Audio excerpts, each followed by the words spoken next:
Buenas tardes, Lick. Nosotros somos el grupo número 2 y le vamos a narrar lo que fueron nuestras experiencias durante nuestra práctica profesional de primer grado. Yo les voy a hablar un poco sobre el diagnóstico institucional en base a la experiencia de todo el grupo. Pues cada integrante de nuestro grupo, eh, donde realizó su práctica, la escuela no contaba con los suficientes materiales, como ser libros de texto para cada estudiante. Y en raros casos teníamos nosotros, ¿verdad?, libro de texto de maestro de guía. También algunos niños no contaban con los suficientes útiles escolares, ya sea lo más primordial, lápiz, borrador, sacapunta y a veces cuadernos, ¿verdad? Porque algunos niños son de escasos recursos económicos. En algunas escuelas solo contaban tal vez con ventiladores, lo que son uno o dos, y sabemos que para ese mes sofocaba bastante la calor. Lo que sí tenían el material, lo que era suficientes pupitres para cada estudiante y pues una pizarra donde podíamos realizar nuestras actividades. Prosigue, siguiente compañera.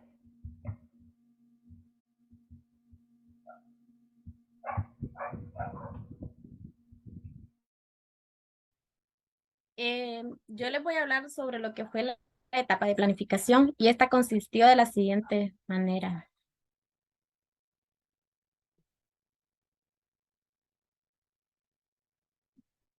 En la planificación, pues consistió en definir los procedimientos y estrategias a seguir, en el cual se implementó el método constructivista. También realizamos adecuaciones curriculares.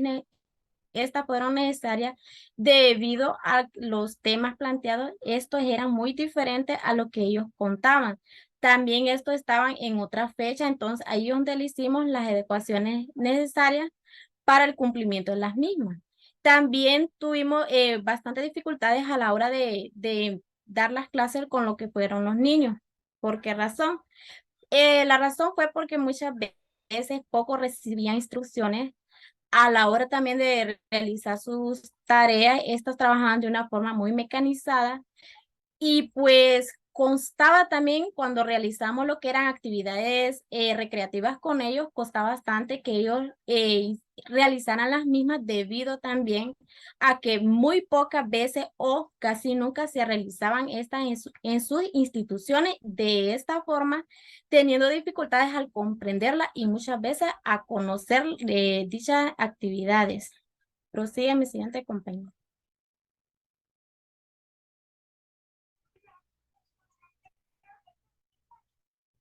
Yo les voy a hablar de la etapa de ejecución de nuestra práctica. El desarrollo de nuestra práctica profesional como grupo fue un proceso lleno de mucho aprendizaje y experiencias. La etapa de ejecución es una de las partes fundamentales de su desarrollo, pues es donde identificamos las fortalezas y debilidades de los estudiantes y el conocimiento, dominio que tuvimos para emplear los aprendizajes que hemos adquirido durante nuestra formación, ya que en esta etapa es donde nos desenvolvimos frente a los estudiantes y fuimos capaces de observar sus competencias, comportamientos, identificar las competencias, habilidades obtenidas y sus deficiencias. Nuestro propósito como grupo fue que nuestra práctica fue que fuéramos responsables y hacerla con excelencia, y así contribuir a la mejora del proceso de enseñanza y aprendizaje, la cual requiere una participación teórica de acuerdo con el sistema educativo, poniendo en práctica todo el conocimiento adquirido, obtenido a lo largo de la carrera. Por ejemplo, las planificaciones, las técnicas, las estrategias, etcétera, que nos ayudaron a poder realizar con éxito. Fue un reto grande, ya que muchos de nosotros nunca habíamos trabajado con niños de primer grado. Por ejemplo, captar la atención de ellos para tener un aprendizaje significativo fue uno de los desafíos más difíciles, pues algunos de nosotros estuvimos en escuelas de multigrado. Los niños estaban acostumbrados a solo trabajar en su cuaderno, pero no a poner atención a una explicación del tema. Pero con la ayuda de los maestros tutores, fuimos superando muchos retos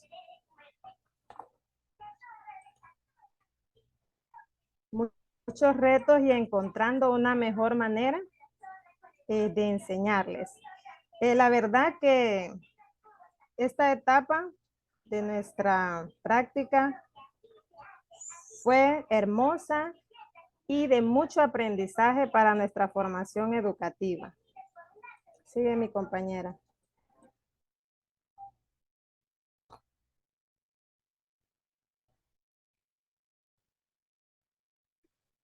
Yo les voy a hablar un poco sobre la etapa de la finalización de nuestra práctica profesional.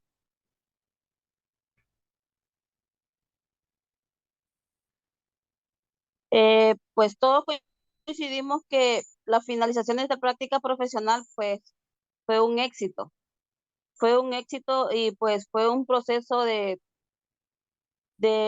mucho aprendizaje para todos y pues a la vez de nostalgia por, por el poco tiempo que aprendimos a convivir con los estudiantes, aprendimos a tomarles cariño.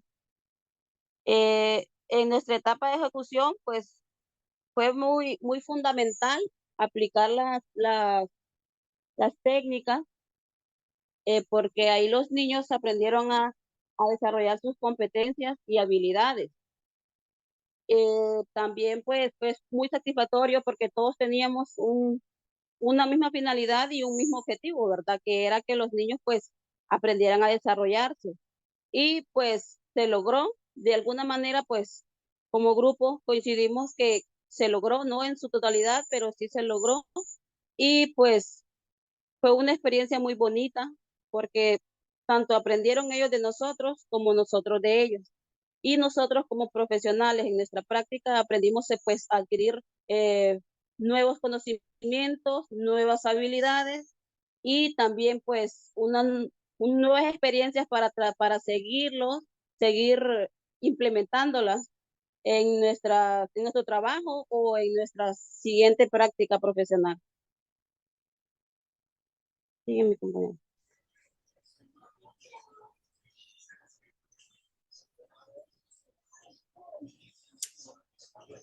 Yo les hablaré acerca de los problemas observados durante el proceso de nuestra práctica profesional. Uno de los principales problemas que pudimos observar con los compañeros es que la enseñanza está basada en un método tradicional.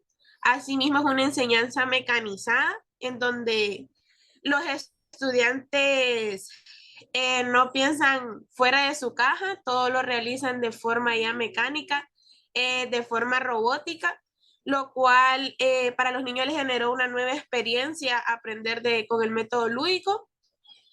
Otra observación es que debido a la pandemia, muchos niños no pudieron desarrollar las competencias necesarias para ingresar a primer grado, teniendo deficiencias como el agarre correcto del lápiz, el seguir instrucciones, su ubicación espacial, diferentes aspectos que a la larga afectan todo lo que es el proceso de enseñanza y el aprendizaje que pueda tener un niño. Otro aspecto que nosotros pudimos observar que era deficiencia es la inasistencia de los estudiantes, lo cual provocaba un rezago en ellos, ya que se iban poco a poco quedando atrás con respecto a los temas, lo cual hacía que tanto para el maestro tutor como a nosotros se nos dificultara un poco llevar un orden durante la clase. Luego, la falta de compromiso por parte de los padres, ya que habían niños que por la misma inasistencia o diferentes factores no cumplían con las tareas o con cualquier actividad que se les asignaba. Entonces había mucha carencia de aprendizaje y lo que nos dificultó a nosotros el proceso de poder lograr un aprendizaje correcto de los temas. Esos fueron los 4 factores primordiales primordiales que nosotros encontramos de eficiencia durante nuestra práctica.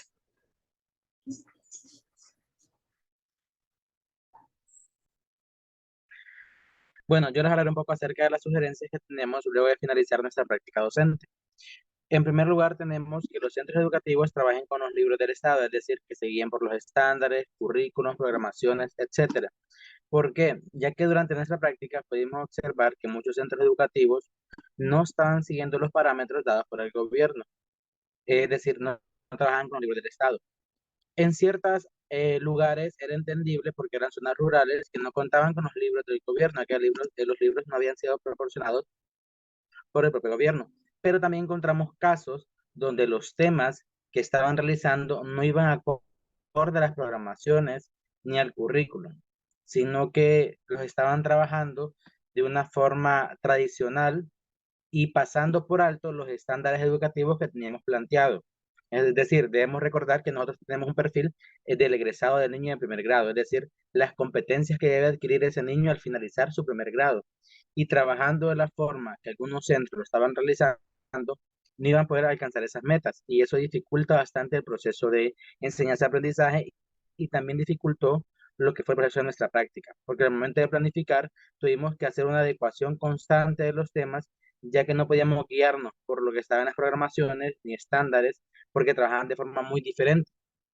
Tampoco podíamos guiarnos con el maestro porque a veces tenía diferentes grupos en el aula que iban a diferente nivel. Es entendible que algunos centros no cuenten con los libros, como ya se dijo, pero sí una sugerencia que se hace es que sí vayan acorde a los temas que proporciona el gobierno.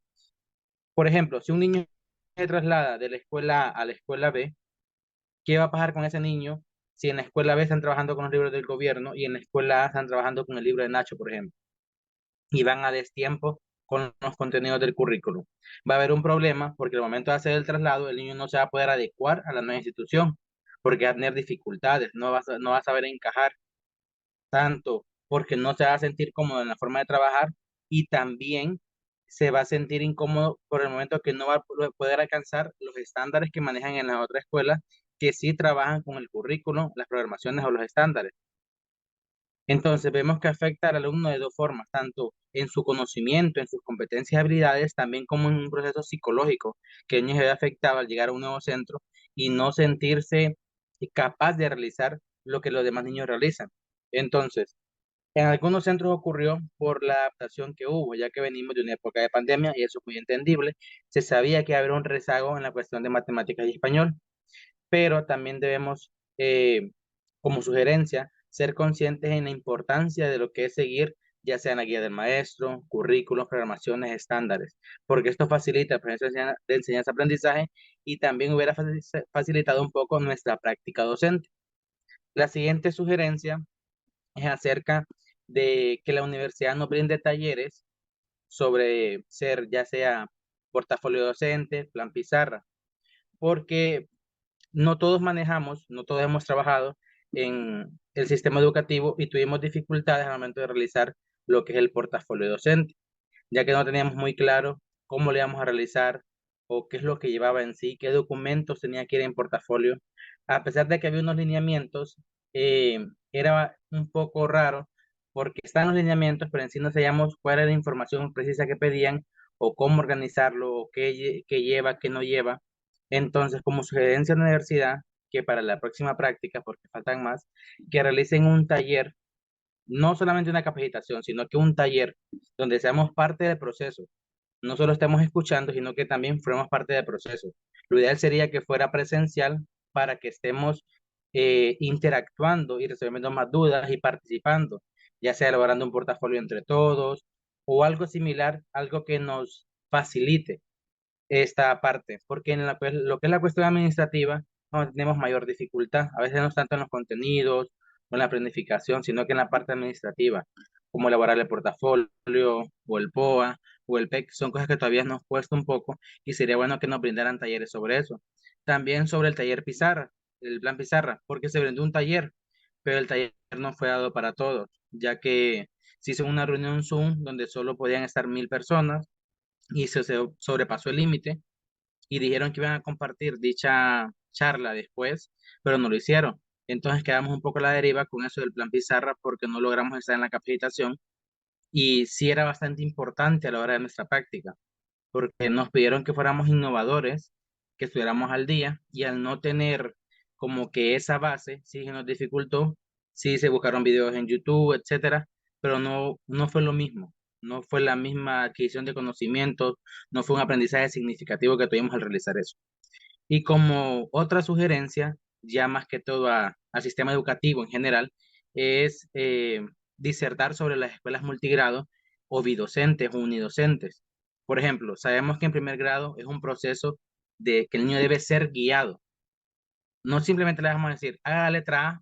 No, tenemos que ir uno por uno viendo que haga bien la letra A, que el círculo lo tienes que hacer de arriba hacia abajo. Entonces, es un proceso de guiar al estudiante. Imaginemos que ya tenemos 15 estudiantes de primer grado y es difícil guiarlos. Ahora imaginemos si tenemos 15 de primero y 15 de cuarto, por ejemplo. Va a ser más difícil y no vamos a rendir lo suficiente, ni con primero ni con cuarto. Eso es una escuela multigrado. Imaginemos una escuela unidocente donde tenemos los 6 grados impartir. Entonces siento que el sistema educativo nacional está fallando en esa parte porque no podemos decir que va a ser el mismo aprendizaje. Esos maestros de multigrado, ni docente, videocente, hacen una gran labor y dan su máximo esfuerzo, pero no va a ser suficiente para llegar a los estándares que tiene propuesto el gobierno, porque es bien difícil alcanzarlo en una escuela así, porque no podemos guiar al estudiante, no podemos estar con él, no podemos personalizar el aprendizaje, que es lo más importante al momento de enseñar, personalizar, porque recordemos que no estamos frente a máquinas, sino que frente a niños que piensan diferente, que tienen bases diferentes. Entonces, tenemos que personalizar ese trabajo. Y el momento de trabajar como multigrado, docente, bidocente, esa labor se hace aún más difícil.